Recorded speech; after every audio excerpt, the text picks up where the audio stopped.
I turned 35 and threw myself a party. Nothing extravagant. Just a backyard setup with string lights, homemade food, a Spotify playlist I spent 2 hours curating. I even baked the cake myself. Chocolate with raspberry buttercream. My favorite. I sent invites 3 weeks in advance. Mom said she'd check her schedule. Ava, my sister, left it on read. Dad didn't reply at all, but I figured they'd show. I was always the one who remembered their birthdays, who sent flowers, who booked restaurants and wrote heartfelt cards. Surely they'd come. By 7 p.m., the candles on the table had melted to stumps. By 8 o'clock, the guacamole had turned gray. By 9 o'clock, I turned off the music and packed everything into Tupperware. No one came. Not one text. Not one excuse. Not one single call to say, I'm sorry. 5 days later, I got a group text from my mom. We're organizing Dad's 60th. A week in the Keys. $2,800 per person. Venmo me. No hello. No happy birthday I missed. No acknowledgement that they had ignored me entirely. Just a bill. I stared at the message for a long time, the words blurry from the rage tightening in my chest. And then I did the only thing that felt right. I sent her $2 with a note, congratulations. Then I went to the door, changed the locks, and blocked every number in my phone tied to blood. 3 days later, Ava tried to access the joint emergency fund, the one I had contributed to month after month. Well, they called me selfish and said I never really pitched in. Blocked. And just when I thought they'd finally leave me alone, the police showed up at my door. Ma'am, we received a report that you've been missing. Family said they're concerned for your safety. My name is Delilah Quinn, and from wherever you're watching this video, stay with me. Because when the people who never show up for you start screaming when you disappear, it's not because they care. It's because you took the oxygen they were quietly stealing and learned to breathe without them. When I was 8, my sister Ava got a brand new bike for her birthday. Pink, with a sparkly seat and white tassels on the handlebars. She didn't even ask for it. Just woke up to it on the porch, shiny and perfect.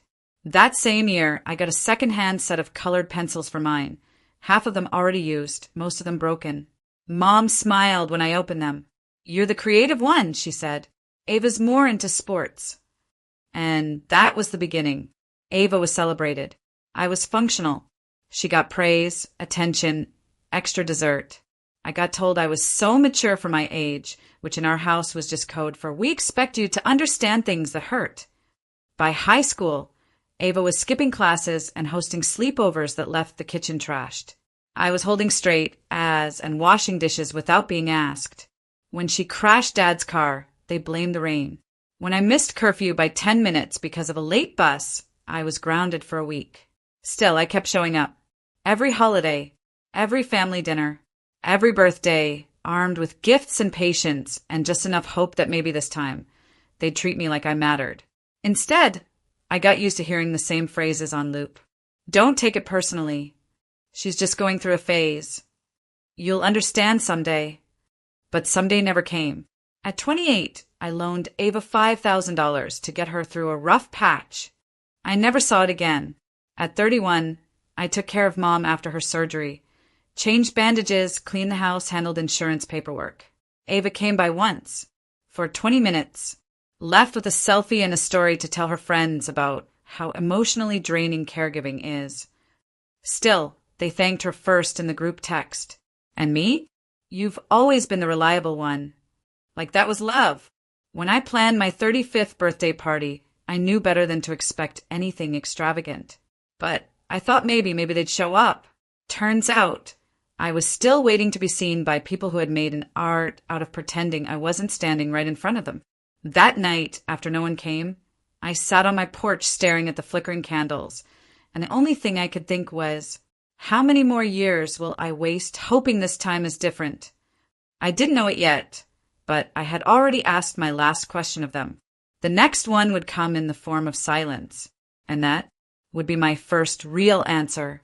The day after I sent my mom $2 with the message, congratulations, I sat on my living room floor and opened every single drawer they'd ever had a key to, metaphorically and literally. The front door? Lock changed. The spare key I'd hidden under the flower pot for emergencies? Tossed. The shared streaming account that they used but never contributed to? Cancelled. The family group chat that only pinged me when someone needed help moving, borrowing money, or crying about their drama. I left it without a word. I went down the list and blocked every single number tied to my bloodline. Not out of anger. Out of clarity. It wasn't about deleting people. It was about removing access to me. My peace, my time, my energy. Things they had taken freely without ever asking if I had enough for myself. That day, I opened my freezer and stared at the leftover birthday cake I had wrapped in foil. Still untouched. I took a bite. Cold. Sweet. Dense with sugar and a quiet kind of grief. Then I threw it in the trash. There was no ceremony. No sad music playing in the background. Just the sound of a plastic lid closing. Final. After that, I logged into the joint emergency savings account. The one they'd all agreed was for family stuff, but which in reality meant I deposited $250 every month while Ava pulled money out for spontaneous spa trips and Dad used it to pay for his fantasy football bets. I had funded 90% of it. I froze it. I didn't drain it. I didn't steal. I just made it so no one could touch it, not without me present. 3 days later, Ava tried to withdraw $800. Declined. That was when the text started. First from her. Hey, I think something's wrong with the bank. Then from Mom. Did you change something with the joint account? Then again from Ava, this time more direct. Why are you being petty? It's not that deep. I stared at that last message for a long time. Not that deep? They hadn't shown up to my birthday. Hadn't texted, called, or acknowledged me. Had sent me a bill instead of sorry. But I was the petty one. I didn't reply. That was the day I turned my phone off for good. I told my clients they could reach me by email only. I logged out of social media. Deleted my photos from our shared iCloud folder. I didn't owe anyone an explanation. Because the truth was I hadn't disappeared. I just finally stopped giving them a front row seat to the life they never clapped for. And that silence, it wasn't passive. It was power. Ava tried calling 6 times in one day. I didn't answer. She left one voicemail, her voice sweet and fake and just tight enough to let me know she was angry, but trying to sound concerned. Hey, Del, just checking in. Not sure what's going on with the joint account, but I'm assuming it's a glitch. Let's talk soon, okay? I didn't call back. I didn't explain. Because here's what they never understood. I was never asking for attention. I was asking for respect. And when you stop giving people your labor, your money, your energy, your emotional first aid kit, they don't grieve the relationship. They grieve the loss of your usefulness. I saw it play out like a movie. First confusion, then concern, then irritation, then full-blown meltdown. By the end of the week, my mom had emailed me. We're family. We don't freeze each other out like this. I almost laughed. They didn't freeze me out? They skipped my 35th birthday like it was nothing. Sent me a bill 5 days later. Didn't send one message to ask if I was okay. But now that the ATM was offline, now we're family? I left the email unanswered. And that's when they did the most dramatic thing of all. They filed a missing person report. It's almost impressive, in a way, the leap they made from you're dramatic to you've disappeared. 3 days after I blocked everyone, 2 uniformed officers showed up at my door. I opened it in pajamas, holding a cup of tea. Ms. Quinn, we received a report from your family that you might be missing. They said you've been unreachable, and they're worried. I blinked. I'm not missing, I said. I just stopped answering people who hurt me. They looked at each other, like they weren't sure what to do with that. I invited them in. Showed them the birthday photos, candles lit, food untouched. Showed them the text asking for $2,800. The blocked calls. The Venmo message. The receipts. One of the officers actually sighed. Honestly, seems like they just didn't like you going no contact. I nodded. They apologized for the inconvenience and left. And that night, I posted a photo of myself, hair wrapped in a towel, book in my lap, mug in hand. Caption, not missing, just unavailable.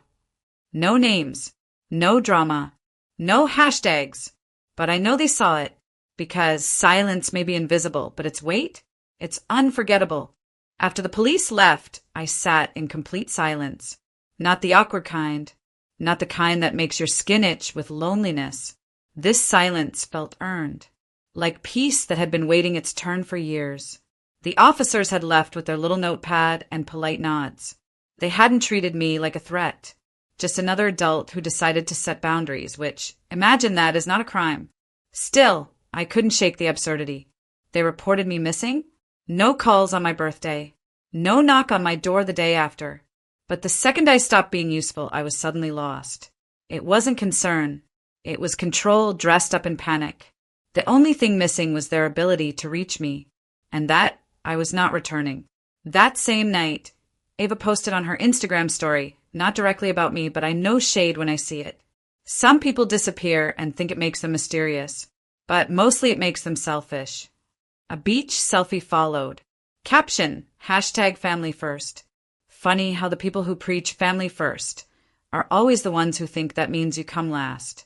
I didn't reply, didn't screenshot, didn't even care, because I had my own version of reality, and for the first time, I wasn't editing it for someone else's comfort. Instead, I went to therapy. I started with 1 session a week, then 2. I unpacked things I hadn't said aloud in years. How I always felt like a guest in my own family, how being good meant being quiet, how Ava could ruin a birthday and still be the one they bought a gift for. My therapist looked at me after one particularly hard session and said, "You weren't difficult. You were just honest in a family that preferred denial."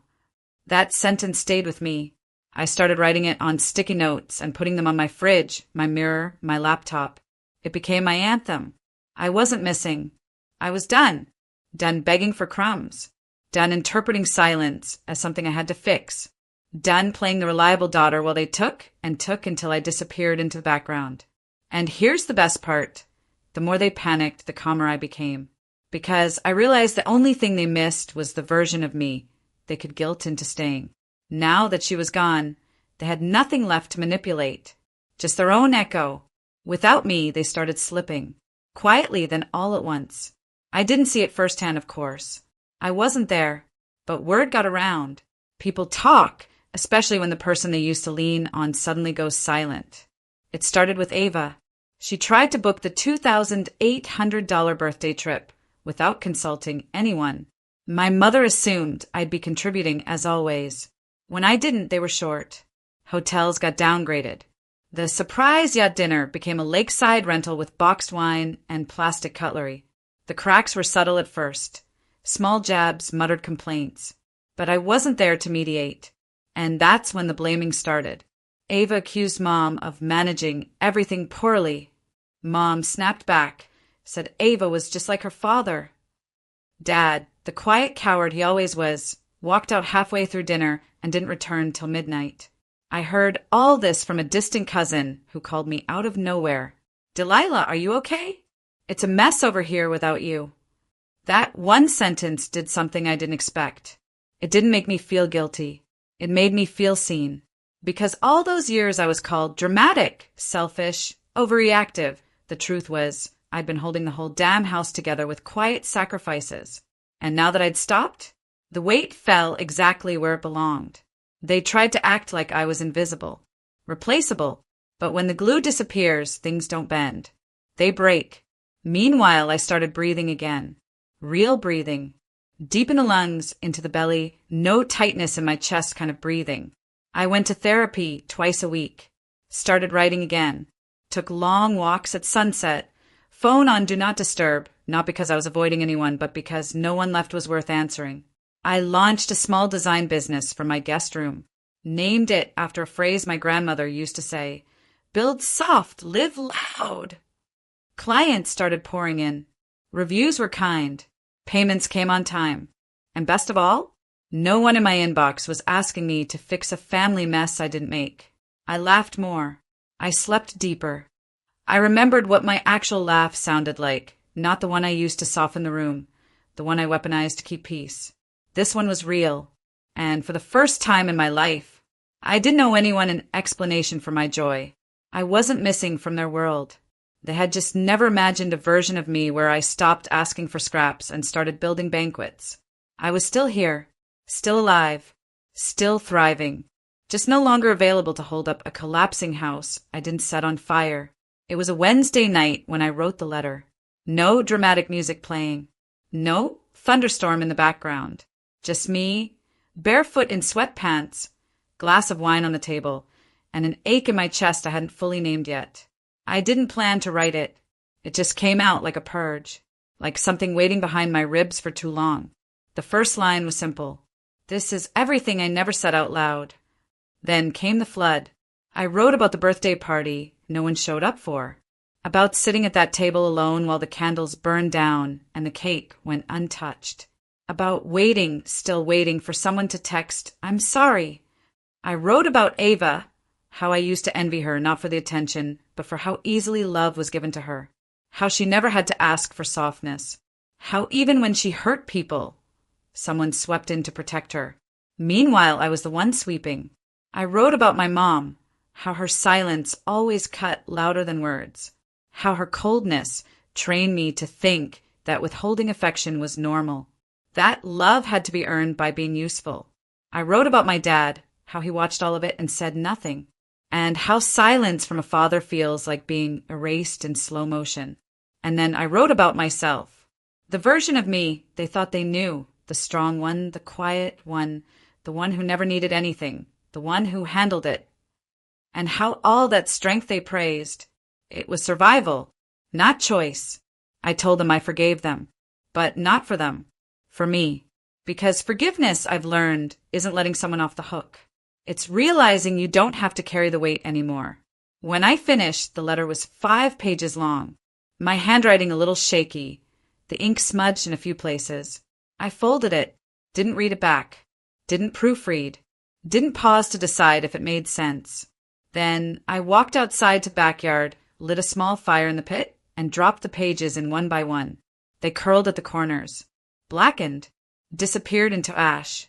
I watched every word burn. And the strange thing? I didn't cry. Not once. I just felt lighter. It wasn't revenge. It wasn't closure in the dramatic, shouted in their face kind of way. It was release. The kind of peace that only comes when you stop trying to get people to understand you, and instead, understand yourself. I finished my wine in silence, went back inside, brushed my teeth, slept with no dreams. That letter? They never got it, and they never needed to, because it wasn't for them. It was for the girl inside me who sat through 100 dinners where no one looked her in the eye. The girl who spent years wondering, what did I do wrong? The girl who finally knew. She wasn't broken. She was just surrounded by people who benefited from her silence, until she stopped being quiet. The morning of my 36th birthday, I woke up to the smell of cinnamon and coffee. Sunlight poured through the sheer curtains, warm and gold. In the kitchen, laughter bounced off the walls. My best friend, Mariah, was humming some old Whitney Houston track while making French toast.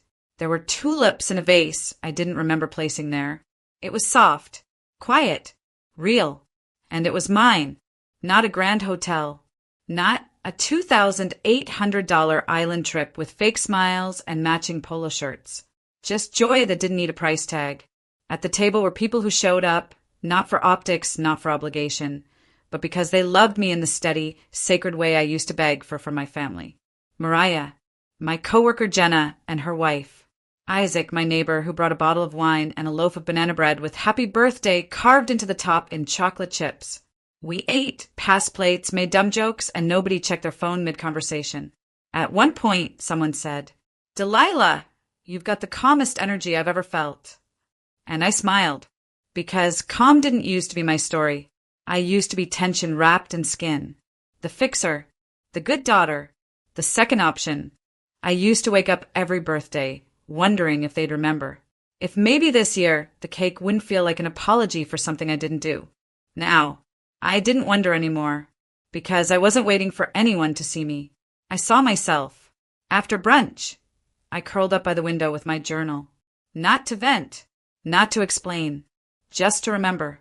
I wrote one sentence at the top of the page.